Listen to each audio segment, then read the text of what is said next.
This is the Mindset Game podcast, and I'm your host, James Roberts. And on the show today, I've got Tom Foxley. Tom is the host of the Alpha Movement podcast, and he is better known for he works on functional athletes, inner athlete, to make them into the champ's mindset. So welcome onto the show, Tom. Thank you very much, man. It's a pleasure to be here. So before we delve into, obviously, the deeper topics of CrossFit and the mindset, can you talk us through how you got into your fitness journey in the first place and how you got to where you are today? Yeah, so I was a really active kid. I played a lot of football. I played a lot of cricket, like anything that I could kind of compete at, I did. And when I was about, 14, all of a sudden, I was cycling back from school, and all of a sudden my heart just went fucking crazy. And it was literally like 250 beats per minute, which I was sitting there like, this probably isn't good. So I spent some time, so I pulled over on the side of the road, and at that point, my heart just stopped. I was like, this isn't great. I know a bit about anatomy, and I know my heart not beating isn't great. And all of a sudden, it just came back to life, and I was like, "Fuck, that was weird. That was really weird."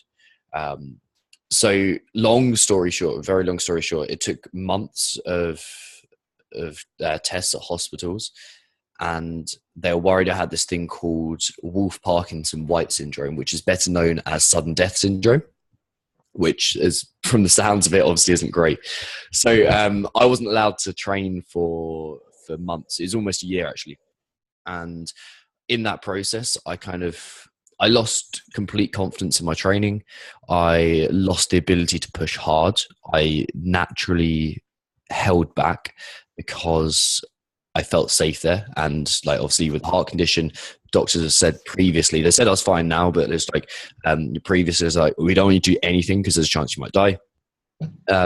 From that to, again, cut even longer story short, I ended up completely flipping everything on its head and going, you know what, I'm going to do this now. I'm going to actually commit to what I'm doing. And I kind of surpassed a lot of limiting beliefs and came out the other side as a Royal Marines Commando, as a personal trainer. I've accumulated now 10,000 hours of CrossFit coaching, and I saw the biggest loophole and the lowest hanging fruit, I probably think is the best way to put it, is for most functional athletes and CrossFit athletes, is their mindset. We know almost everything we need to know to get fantastic results with 99.999% of our athletes or our clients, yet we don't. And there's a massive hole there. And it's not because of nutrition. It's not because of recovery. It's certainly not because of training or a lack of knowledge. It's lack of implementation. So I basically help athletes push hard. I help them do it consistently, and I help them identify what their inner athlete is saying to them and then change it to be more positive. Okay, that's quite interesting as to how you've kind of flowed from your personal circumstances.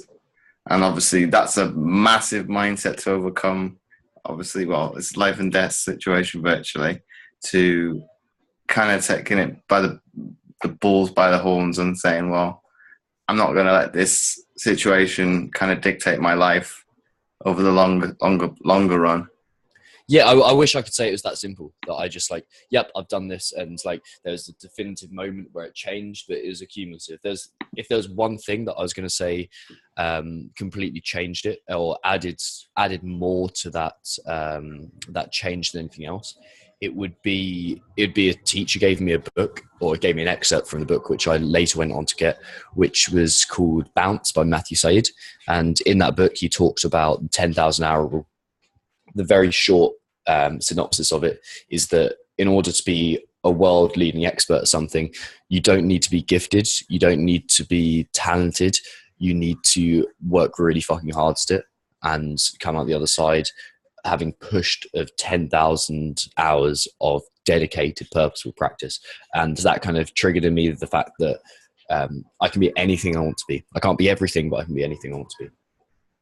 But I think when you look at talent and talented individuals, I think some of them and I won't generalize here, sometimes they rest on their laurels and just get by with that alone. And I think the ones that do progress higher up, they have that probably work ethic to go alongside it. As you can't talent is only going to get you so far, and the old saying is, if you've got something that works harder than you, they're gonna probably get there faster. Exactly. I think talent only gets you a very small percentage of the way. From there, you need hard work, and it's as simple as that. And then if we delve into your podcast, and obviously I've seen that you've had a shift now with the new series, and it's definitely more emphasis on the mental side of things. Why have you kind of had that shift from what it was what I always really wanted to do. It was to be honest, I never felt fully confident in coaching mindset until I realized that I was actually really fucking good at it. I've seen other mindset coaches work, and I've seen them work with functional athletes, and I was like, oh shit, this really isn't good for the community. Like CrossFit is, no matter what you think of it, it's done incredible things for the community of strength and conditioning and sports. But the mindset side of it is really backwards, and there's a lot of people just saying just push harder, just push harder, just push harder, without understanding the mechanisms behind it and what actually creates it. So I wanted to show people that not only do I is this something that I provide, but more importantly that it's a learnable skill, and it's learnable and earnable. And if we start looking at mindset like that rather than a God-given right, then we start to develop our athletes. And I think that's the thing that limits a lot of not only the top 0.1%, who ironically have the least to gain and the least to lose, but the 99.9% who have the most to gain and the most to lose. We're not all elite level athletes, and mindset is scalable. Well, the system I have is scalable anyway. So that's why I've shifted towards it. But in terms of the mental aspect, I think everybody can learn. Like you say, everybody can learn from it. I think even at the top, it's the difference between winning and losing is that it's kind of upstairs. But to kind of get to my point there, I think it's kind of breaking it down a little bit to the layman terms of it's. If we look at nutrition and fitness as the example, is probably teaching people to change their habits and their behaviors. And that's what virtually what mindset is. And people are probably more focused in this day and age with obviously fad diets. Obviously, we'll use Atkins as an example, or go on Atkins for 6 to 8 weeks. I lose the weight, go back to what I was doing originally, put the weight back on. Oh, it was the diet was at fault. Whereas if you looked at the root cause as to why you've got those beliefs in the first place, and really delve down to the bigger extent of, okay, why do you want to lose weight, and kind of go breaking down the whys. Okay, that's your root cause. That is why you're having those habits and behaviors. And if we can kind of help you with solving that root cause, you're kind of having a domino effect. Yeah, you're 100% right. And if we dig through enough whys, we eventually come to a who. And the idea of who you want to be, not in 8 weeks or 12 weeks, but in 2 or 3 years, is much more emotionally attachable and emotionally powerful than 8 weeks, because 8 weeks is a short fix. We know that we can do it for 8 weeks and go back to it. One of the things that proves an addict is someone who, let's take smoking for example. Someone who's addicted to smoking will give up smoking for 2 weeks to prove that they can do it. We start to compare the parallels with that to whether it's athleticism or just health and nutrition is key. But who do you want to be in 2-3 years time? That's the big question. That's when we start to make huge change, because the change we think we can achieve incredible amounts in 2 years, but we can't. In 2 months, or 2 weeks, but we can't. When we start to look at 2-3 years, we hugely underestimate what we can achieve. Like, think back to what you personally have achieved over the last 2-3 years, and without, like, potentially without much direction, without knowing the exact, this is where I want to go, things might have changed radically. And you start to put like a vision of who you want to be, something that's emotionally defined, something that's emotionally attachable in front of you for a 2-3 year vision. And then you start to take consistent action. And all of a sudden, consistency doesn't become a problem because you got something big, and you stop sweating the small stuff because you realize that 1 week out of 2-3 years is fuck all. And you can keep on taking those steps, because even if it's a month out of 2-3 years, you can still make huge steps, and you start to like take progress, and the highs get like consistently higher and the lows get shallower, and you start to just gradually creep up. And like, because also on the other side of things, 2-3 years isn't actually that long in our life. It's not, it's like a nice time to invest in something. So if you can't, like, the first thing I do with my athletes is get them to really understand who they want to be. Self-knowledge is the foundation of everything I do with people. Finding out more about who you want to be, who you are, your limitations, your triggers, your motivation issues, like how much you need to tolerate intensity. And it's all about understanding yourself. And that starts with understanding who you want to be in 2-3 years. Not how much you want to be able to lift or how much body fat percentage, because we're not driven by data and numbers and quantifiable smart goals. We're driven by passion and feeling and emotion and who we want to be. And do you find that in your community, people are not, I wouldn't say obsessed with what the other people perceive of them, but do you think social media and the like have a bearing on how people perceive themselves? Significance is a huge factor in everyone's life, especially in the fitness industry. We learn, or the average Joe learns from personal trainers and coaches. And personal trainers and coaches, I found a ridiculous number. This was me, like, case in point, got into coaching and personal training because of significance issues. I wanted to feel more significant. I wanted to feel like a better athlete. I wanted to prove to people that I was important and I deserved their attention, which is significance. So yeah, like, significance is a huge defining factor in why people do things they do. But do you think it's more a problem in this day and age than, say, if we go back even, I don't know, 10, 15 years ago, where stuff wasn't as readily available? Yeah, with the advent of social media, it's easy to see the flashy, and due to Facebook algorithms and social media algorithms and the internet and the way your attention is exchanged for money, then yeah, of course we see the flashy, like, again, it's like, see the flashy short-term thing. Like, you see a video that went around the CrossFit community recently was someone doing a muscle up with a bottle bounce on their head, and it's like, what the fuck is the point of that? like seriously, how is that, like, especially if you call yourself a CrossFitter and you're doing, like, the whole point of CrossFit is to prepare yourself for the unknown and the unknowable. Like, where does doing a muscle up with a bottle on your head come into that? Like, I'd rather be getting stronger. I'd rather be doing some squats. I'd rather be doing some power cleans. I'd rather be dialing my nutrition. I'd rather be hydrating properly, or spending time investing in supplements or something like that. It's we see the short term with social media, and we attach ourselves to it because it makes us feel more significant, as you rightly said. But then, would you say, would that person be doing that video because, like we've said just then, they want to become more significant, and thus by doing something, well, you could probably say idiotic to a certain extent, is possibly going to go more viral than, say, giving something that's more informative? Yeah, you're exactly right. And this comes back down to that thing I alluded to about the athletes. When you start looking at coaches, who do you want to be? Like, if you want to be the type of person who does muscle ups with bottle balance on your head and, like, gets a million YouTube video, like Instagram hits or something, or followers, or monetizes you that way, or sells out to some MLM type strategy, then fine. Like, that's your choice. I'm no one to say that you're wrong. You might be right.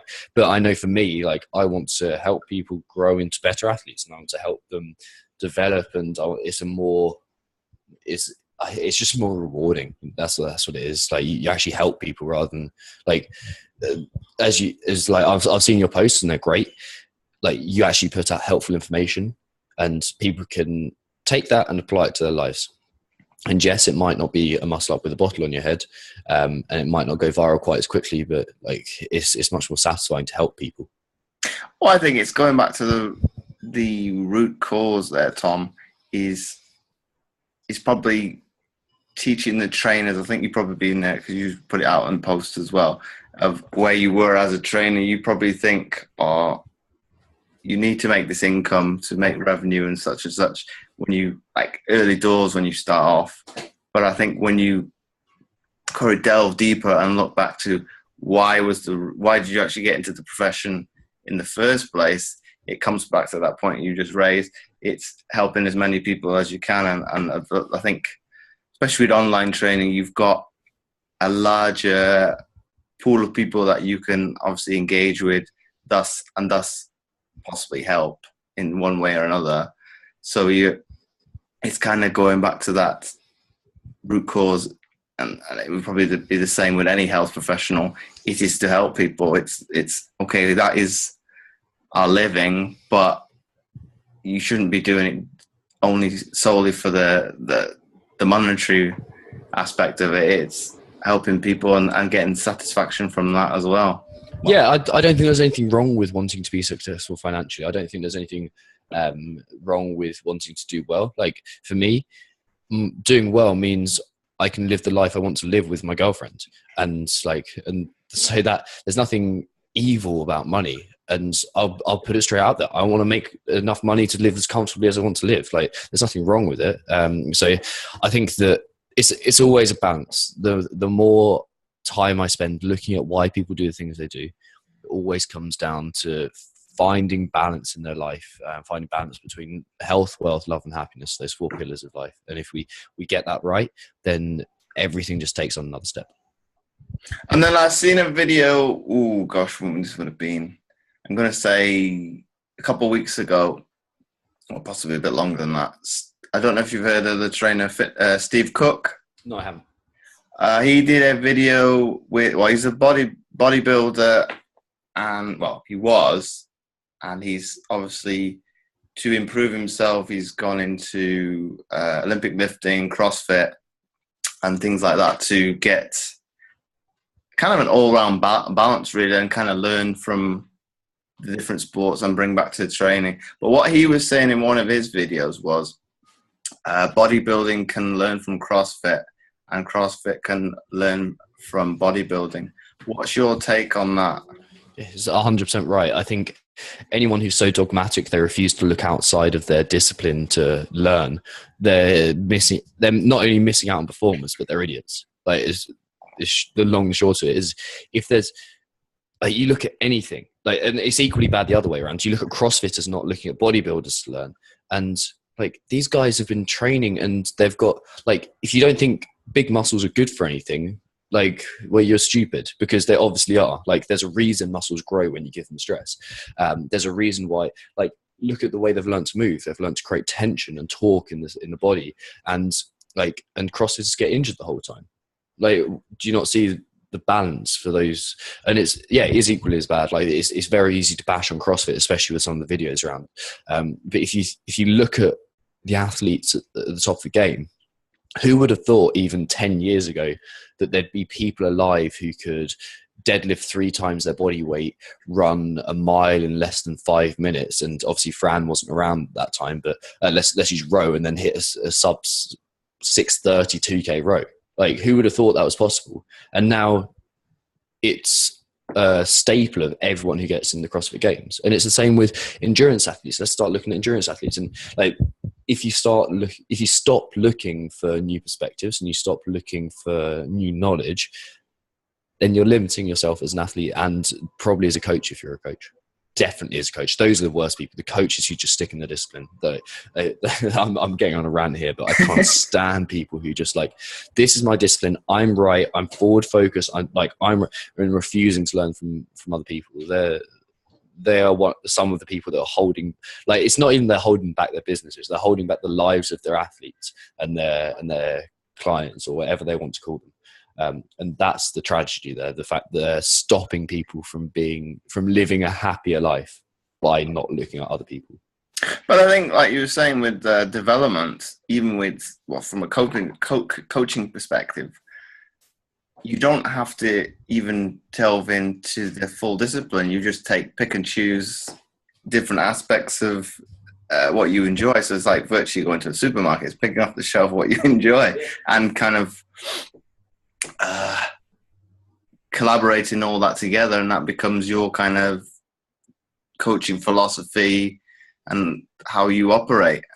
Yeah, you're 100% right. You just that's how people learn. That's how they always have done. And if you, I had Julian Pinot on a live stream the other day, and if you don't know who he is, I think he's a really good person to follow. But we're discussing almost exactly the same thing. As soon as you like, people learn from experiences, and if you're, especially the people who are just learning from a couple of books, and then, okay, starting strength, this is my philosophy to learn from, and then they stick with that their whole entire career, there's something backwards there. Like, starting strength was one of the first training books I read, and it's like, yeah, this is the way I'm doing things, because that was the best information I had. But it was never enough. I was always curious enough, and good coaches are always curious enough to go, okay, here's something that opposes my view, and there's millions of people who believe it. There must be something to it.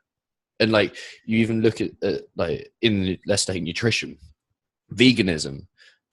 You look at it as it is, and some people might go, oh, but I like eating meat. I'm this type of person. Like, I personally like eating meat. But you see the very, very healthy aspects of it, because they're eating a bunch of vegetables, and they're like, and you take that and you go, this is how I can apply this small section to my life and make myself a better athlete. It's not really complex. It's identifying the biggest returns you can get from the smallest investment. That's what life is, and that's what coaching is. But I think in terms of nutrition, I think that is a massive one. That's, you could probably even say, changes day to day. As in, it's always something ongoing. Same fitness. You've got to always stay on top of knowledge. It's probably more so easier this day and age because you've got the likes of Facebook. Twitter's probably even easier because you can follow the person, and when they put out new posts in relation to, be it research, an article, and it's kind of peer reviewed to a certain extent. So you'll kind of, if it's not up to standard, it'll get bashed by somebody like that, and you can say, well, okay, that's their take on it, and you can kind of review it yourself and kind of say, well, okay, I don't agree 100% with that argument, and you could have a discussion with them. Whereas, I can't think how old Twitter is. You go back 20 years, you'd have to probably email that person, would you? And so on. It's a lot easier to kind of get a response with somebody that you would probably, I won't say idolize, but is a more significant in their field. Yeah. I think the important thing to take from that is that, yes, the minutiae changes, the small adjustments we can make to our nutrition and the small adjustments we can make to our training will always be up for grabs and will always be argued. But the principles never change. The fact is that you should lift some heavy stuff. You should get out of breath. You should work all three energy systems, or you work across that spectrum.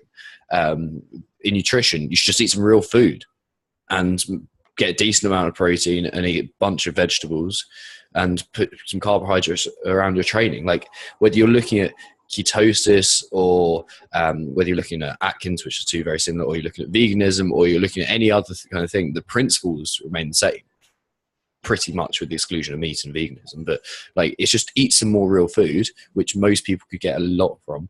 And you look at, and that's, by the way, what most people want. They don't want to be like, they don't want to go from 95% to 100%. They want to simply get to 80%. And they want to sit there and feel very happy, and they'll live their life very happily. And the same applies with training.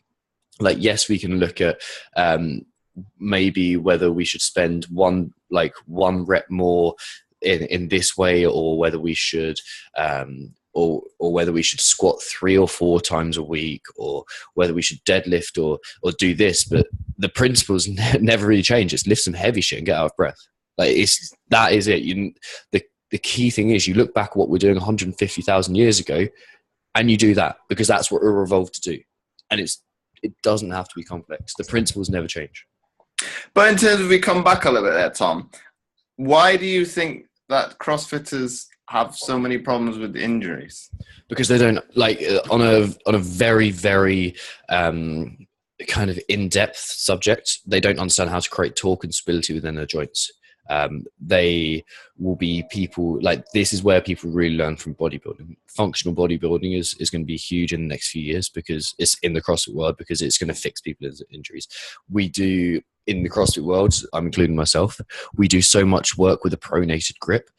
We do so much work in our external torque chain. So very explosive movements involving glute med, traps, lats. Like, you look at female CrossFitters with massive traps, and that's just because they spend so much time in their external torque chain. We spend very little time in our internal torque chain, stuff that is strongman dependent. So carries, holds, gymnastic stuff like that, tucking in, that involves time under tension. Like, you look at the pec tears at the regionals, time under tension. Like, no one spends much time isolating their pecs. No one does like cable flyers or anything, even though it's something that bodybuilders have done for years. And then they expect to go into a workout of a ridiculous numbers of kipping ring dips, and where there's no tension followed by full tension and no tension followed by maximum contraction, and they expect to be fine. That's in a nutshell why I think there's so many injuries. And then yes, you've got all sorts of things like stupid people doing stupid things, but you're always going to get that in any industry. At the moment, the biggest thing in CrossFit is looking at torque chains, and are you applying the correct torque chain to the correct movement? And I'm just a disciple of the guy that's doing it. To refer to him as Jesus is probably a bit too much, but but Julian Pinot and Richard Aceves at StrongFit, they are doing really, really important work on this at the moment. And like, if anyone's interested by not in injury prevention but maximizing human performance, those are the guys to be following right now. Okay, that's. I think with any sports, you've got that, obviously, that risk of injury. But like you said, if people are not doing what is probably essential, really, is prehab and things like that, mm-hmm. Injury prevention, you're not doing everything you can to stop yourself getting injured. It's kind of being a little bit haphazard, and you kind of, well, you're going down a slippery slope because you're not willing to, I won't say you're not willing, but you aren't doing the steps that are not that difficult to implement, really. Yeah, you're exactly right.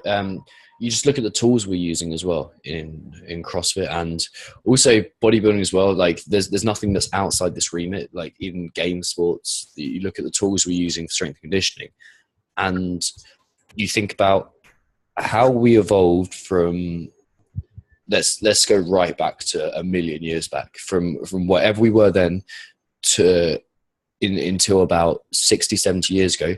Everything we lifted was inside, so that the weight was contained in its center of mass. You now look at strength and conditioning, and the center of mass is on the side of the barbell, and it's pulling us down into external torque the whole time, and it's going against what should be fundamental human patterns, which is why you see shoulders jacking up when people press overhead, and it's why you see massive traps in a lot of athletes, and like, just part of it anyway. But that is something that needs to change. We need to start looking at what we're evolved to do, not what we want to do. And it's very easy to deadlift a lot of weight on a bar because it's been designed to lift a lot of weight. You try doing that with a stone, and it's a completely different game. You try doing it on the sandbag, and like, then we start to move. And what's funny is, well, it's not funny, it's not at all surprising, is that give someone a sandbag, and I've never seen someone squat a front squat a sandbag poorly, because you can't. As soon as you do, you just drop the sandbag, because the weight is in with your center of mass. It's tight. It's you're creating the correct torque patterns, and you have to move through the correct torque. Whereas you give someone a barbell and they can do whatever they want with it, and they can drive their knees forwards, and they can collapse, and they can go into too much external torque, they can abduct the hip, everything can go wrong, they can flex and extend through the spine. Whereas you give them something like a sandbag and they hold it, they squat perfectly every time. I've never seen anyone squat badly with a sandbag. So wouldn't the fitness industry be better across the board to, in some cases, I probably won't go as far as say bodybuilding gyms, but the ones who don't have proper technique, maybe implementing some sort of strongman type equipment in their gyms? Yeah, I think a lot of people would. Most people would do a very good job, but also most people would get like better results from going swimming once a week, or by just getting out and walking, or by playing with their kids more often, or like it's not just limited to strongman technique. And to bring it back to the mindset side, it comes back to what do you want out of training, and who do you want to be? Because if your goal is to win the CrossFit Games, you're going to have to spend a lot of time doing workouts like Fran and heavy clean and jerks, and you're going to have to spend a lot of time with a barbell, which has been disproved a bit with the regionals this year, because there's a lot of dumbbell work and sandbag work, and there were no barbells in regionals. But it comes back to who do you want to be, and if your answer isn't to be the best at a given sport, which is a very unhealthy practice, then it makes sense to look at as many different disciplines as you can and take different elements from that as much as possible. Like the biggest thing that improved my mobility, my coordination, my anaerobic threshold, my calm under pressure, the biggest thing was no way related to CrossFit. It was Brazilian Jiu-Jitsu.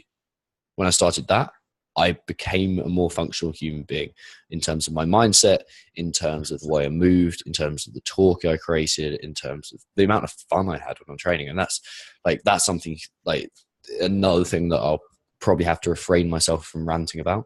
But you look at a champ's mindset model, and the very top of it, the thing that is common from everyone who does very well for an extended period of time, they want to have fun. And as soon as they lose the fun from training, they don't win. It's as simple as that. But like you said, it's well, that fun aspect. It comes back to childhood. It's having that enjoyment to doing what you do, of what you're doing. Sorry, and I think they don't. Well, you're gonna have some children that are out to win, but I think you do like to get one over on somebody else anyway. But that's a different story. But I think, like you were saying, once you lose that enjoyment from something that you're doing, it's no longer, to some extent, worth doing, because it becomes, how would I put it, a challenge. It's just another stressor in your life, really. And in most cases, a lot of people use training to de-stress, get some enjoyment in that moment in time, and kind of things like that. So if you kind of lose what your why in essence, you're just making it your day probably a little bit mundane to a certain extent. It's a never-ending circle. Once you've lost that enjoyment. I love that, dude. I love that. You're 100% right, and it's about truly understanding who you want to be. It's let's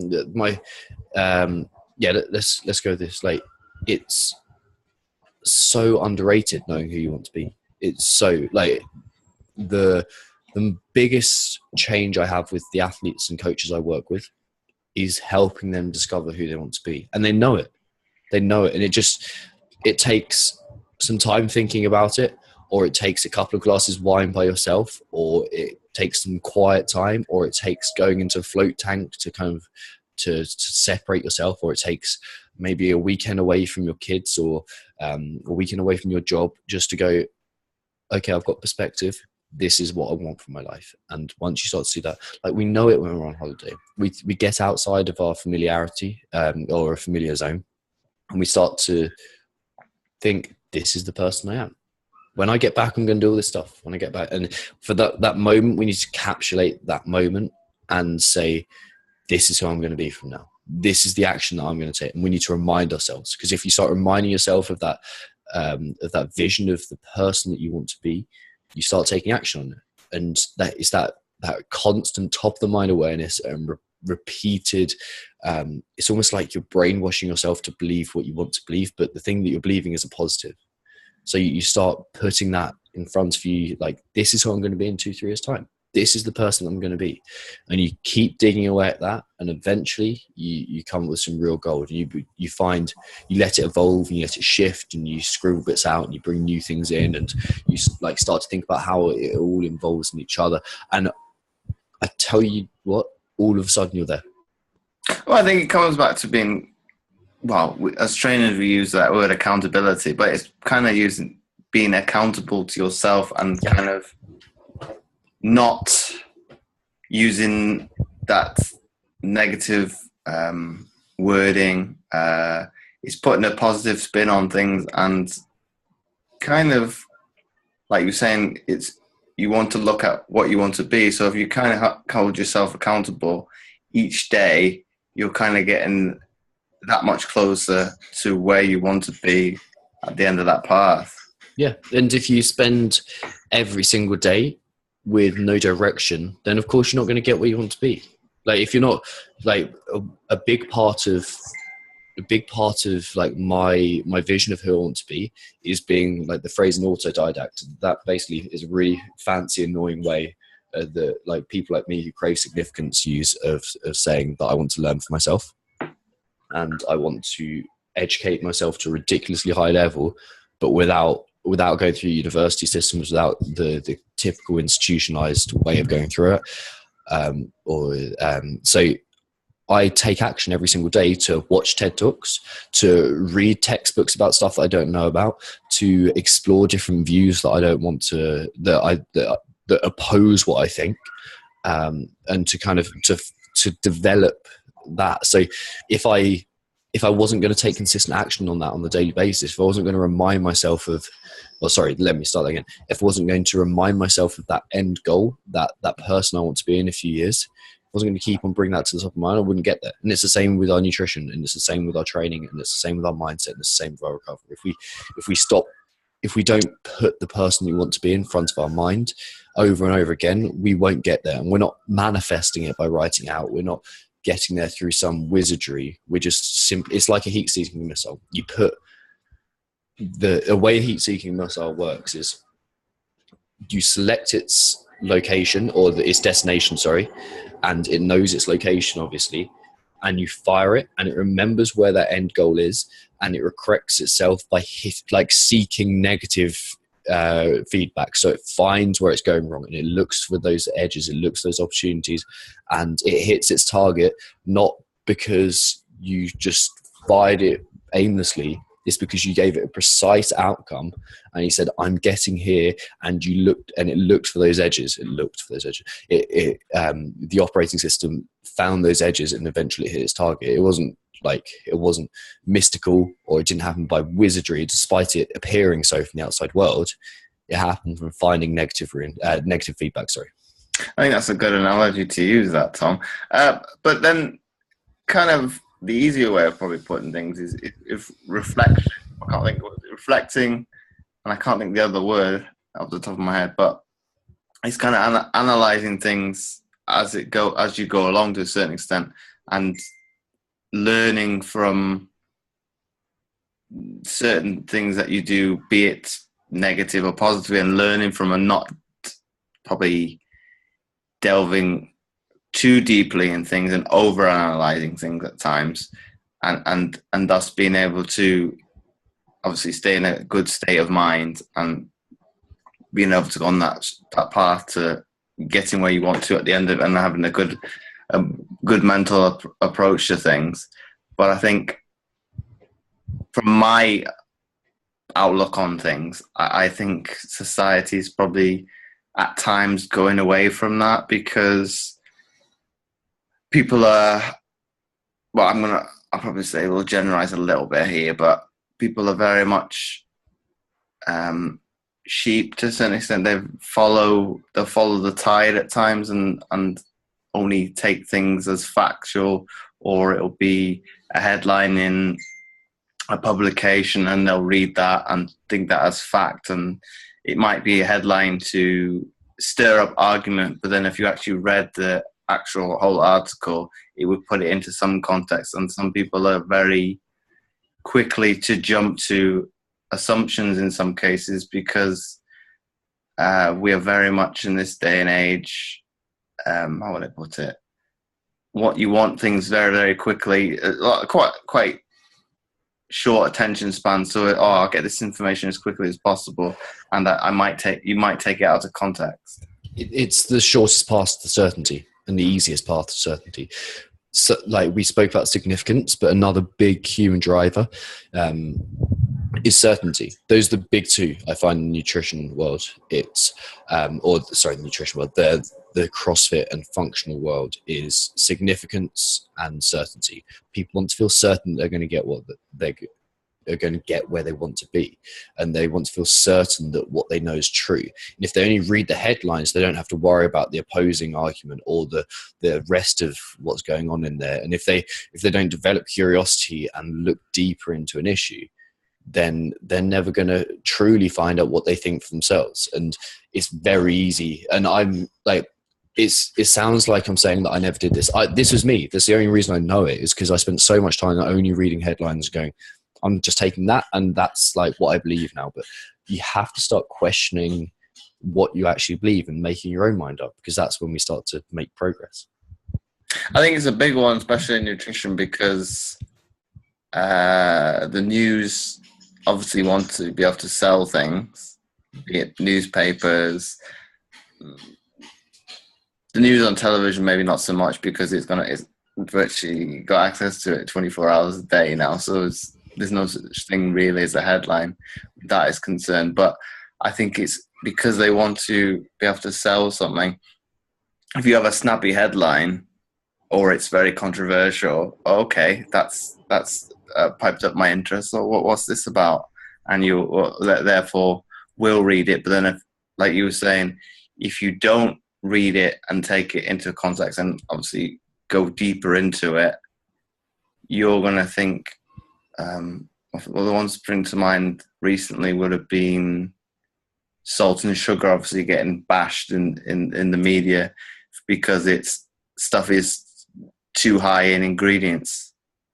But what they don't tell people is what actual unit they're measuring. Because I think the one that springs to mind off the top of my head would have been soup. They said this has obviously got more what would have been, I think, salt than the recommended daily allowance. Yeah. But is that person going to consume what quantity of the soup? So it's kind of, I think if you didn't obviously delve into that greater detail as, okay, well, you can eat it in different quantities and thus you're going to have a different amount of salt intake. I think most people think as factual, okay, if I eat half the can of soup, I'm going to be over my daily allowance. But then it kind of opens a can of worms in itself, because, well, okay, it might be high in salt, but what are the other nutrients and vitamins that you're going to get with it? So it's kind of a catch-22 and a balancing act. I kind of do with my clients. It's like, well, you've got all these red flags with certain products. Okay, if you don't go down, if we exclude processed and obviously the stuff with hydrogenated oil and things like that off the list, okay, there's nothing wrong with having it as and when, like 20% of your diet, and the rest of the 80% of your time is spent in what could turn like, clean eating and the like. It's not that bad for you. Okay, it's taking things into context and things like that. I read a post by one of my tutors, Declan Doyle, on his Facebook, or it had been a couple of weeks ago, with what Slimming World and the likes of those type of things kind of use those vilifying words as, oh, you shouldn't have, what words do they kind of use? Like demonizing stuff that's bad for you, and it kind of messages in your head and saying, oh, you should only have stuff that's on the good list and such as such. But I was chatting to somebody with it over the weekend and saying, well, you can put it into context a different way. If you eat too much of a good thing, it's still not healthy. Yeah, exactly right. And it all comes down to perspective and being curious about being curious about what is actually right and what's wrong. But I think a lot of times people aren't willing to probably delve into that greater detail. But because I think we are very much a society now that wants everything now, some people aren't willing to take the time to maybe read into it. Okay, I can understand not spending hours in a supermarket reading the back of every label. Okay, that's probably a very eccentrical way of thinking that. And what most people in Britain probably don't know is that the traffic light system is representative to what an average woman should be eating. So it's not even conducive to a man. Yeah, but it comes back again to looking at, it doesn't take a long time to learn the key points and the key principles. That's the thing.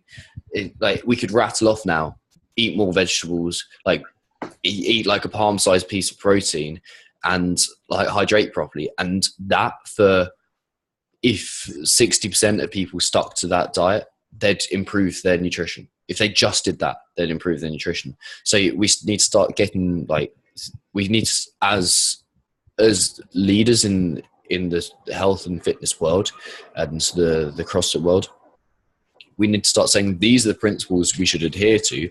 And instead of arguing over the minutiae of how much zinc and sodium you should have in your diet, we should say, look, follow this, eat some real food, and you're going to get 80% of the way there. And if you're working with high-end athletes, obviously that doesn't matter because you're going to be working on more finite basis and more precise basis. But who are you working with? And the key there then is to focus on principles, and the principles don't take long to learn.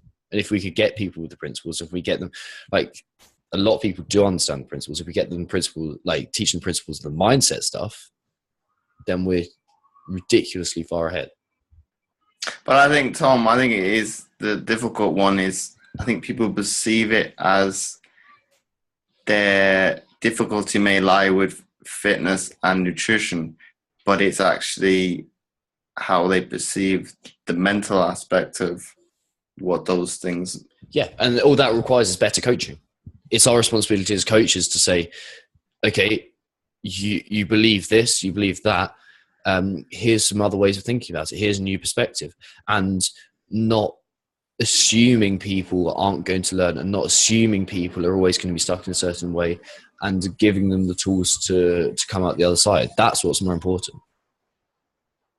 I think that's probably.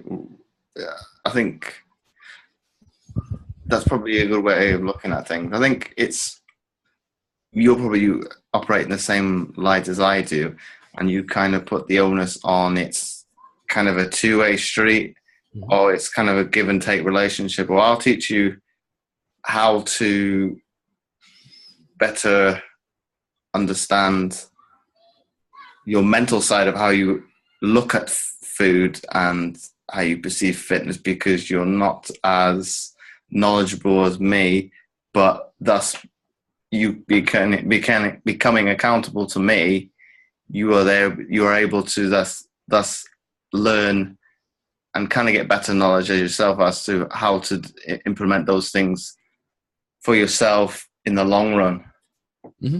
Yeah, that's exactly it. We teach people principles, and it comes down to knowing what people respond with and listening to them and looking at them and saying, or understanding them and listening to the key bits of language they use and saying, okay, this type of person, they respond best to very precise instructions. And this type of person, they respond very well to broad sweeping statements. And this type of person, you can see and this type of person likes a blend of it. And then we start to apply the correct knowledge, because if we just coach people in one way, if we just say, this is who I am, so I'm only providing this service, then we're only going to succeed with 10% of our athletes, 20% of our athletes on a deep, meaningful level that lasts a long time. But if you tailor it to them and you become a better coach and you communicate with people better and you understand mindset more and you teach them more about mindset, then we start to take steps forwards. But in terms of like the CrossFit world, and we kind of delve a little bit deeper into the mindset, what kind of coaching do you apply to them? Because obviously you've got your, I forget this right now, visual, auditory, and what is the last one? Kinesthetic. Yeah. How would you go about, obviously, from an online perspective, being able to get some of that across? Because obviously 2 of them are not difficult. Yeah. So it depends on the athlete. It's knowing mindset models. It's knowing what you're trying to get out of it. I'm not teaching people how to snatch, so I don't have to worry about some elements of it. I'm teaching people to simply get a handle on their thoughts, and from that point, start developing them into more helpful taglines or mottos for their life. And that we can do in a variety of different ways. So it comes down to understanding your athletes. And I think that's the biggest difference between what I do and what some other people in the industry do. The biggest one is, let's take meditation, for example. If we've got an athlete who is on the very far end of the positivity spectrum and they want to be at their goal now, they know exactly where they want to go, and they're like 100% energy and they want to be there now, and they're like a puppy dog and they constantly want to be there. They're just like, they know it's so deeply, and they're like bam, bam, bam, bam, bam, but they avoid the hard work and they don't even realize they're avoiding the hard work or what they find difficult or their negative areas. And we give them meditation, then it's likely to be a really good fit for them, because it takes some time to step back, or some form of silence. So if we give them like a 15-minute walk without headphones, it's going to be great, because it gives them some silence, it gives them reflection, it gives them perspective. But if we have an athlete who is on the other end of the spectrum, who feels that they're stuck in a hole and they can't get out, and everything feels awful to them, and they just like feel like they're always going to be in this place and it's fine for everyone else but not for them, and so you give them information and they intellectualize it but never internalize it, and you give them meditation, how do you think they're going to feel? Or we take that even further. We have a depressed athlete who we give meditation, and I'm going to say spend 25 to 30 minutes thinking, and they're going to feel awful by the end of it. So it comes down to knowing where we are like it's exactly the same as in programming. We look at, like, you're aware of the phrase, if we're not assessing, we're guessing. Yeah. So since when was it all right to not assess in mindset? If we do training, we'll look at 1 rep maxes, we'll look at current performance, we'll look at current goals, we'll look at their history of training, we'll look at like exactly where they are now, look at how many days a week they're training, we'll look at exactly where they are now, and from there build out a plan. And some people in mindset, they go, this is what I did, so this is what you're doing. That analogy may work 50% of the time, but for the other 50%, it won't work. In what way, sorry? Well, if you say to somebody, "Oh, if this worked for me, it should work for you." Yeah. Exactly. In most cases, that's a massive assumption, because it's like, well, it could be even worse than that. It might not even work at all, and like you said, it puts them in a worse position than they already are in. Yeah, and that's where it takes, again, it comes back to that curiosity, like digging deeper, finding out who they want to be, and finding out who you are, and finding out more about the subjects. And you don't get that from a weekend certification. You get that from a lifetime of applying. Well, I think it's looking at things from maybe a scientific approach type way. Yeah, that's exactly it. And analyzing things. I think some people are probably better at it than others, because, you could probably term them quite nosy individuals, because, what's so and so doing? But that is a form of analyzing, because you're I won't say intrigued, but that person is how would I say it? Piqued your interest. Okay, what's so and so doing? Why are they doing that? And that's probably an example that you could it's probably an extreme one, but as to you are analyzing the environment that's around you. Yeah, you're right. Oh, perfect. So last question, Tom, before we wrap the episode up. If you had to summarize this episode into one sentence, what would that be? God, that's a good question. It would be something along the lines of find out who you really want to be and get curious. I think that's the best answer to date I've heard to that question. I win. What do I win? Well, I think that question is probably a good one to ask guests because it puts you on the spot to a certain extent, and you've kind of got to think there and then. Oh well, how can I best answer this question and somebody be able to get something from that? So I love that, dude. I might steal it from my podcast. Well, it's not technically stealing, though, is it? It's implementing. Oh, where's the word I want to use for it? Where did I see that? You're adapting it, aren't you? If it's something works, it breaks. You just adapt it to suit the mold, don't you? To a certain extent, and it's helping people. It's a little bit human because you can see. I've kind of, well, most cases I've caught the guest out because they're thinking, okay, what's this question? No, I like it. That's a bit cheeky, James, but I've had it was, I think it was worded, I think I've pinched it slightly and modified it from the podcast I was on, or was it the Mind Side, and it was asked similar thinking, oh, but then you think, when after it's been recorded and you've listened to it, oh, I could have answered it this way because it's been recorded. So I could always edit it. But I think it brings a sense of realness that you don't play around with the audio at times, and thus the person is able to kind of get a real essence of the person. Okay, they've been caught off guard. You kind of you lose your train of thought at times as well. Yeah, that's exactly it. It focuses you. So once again, Tom, thanks for coming on the Mindset Game podcast. No worries. It's an absolute pleasure, man. And for everybody else, this show will be aired every week. So until next time, I will see you guys soon.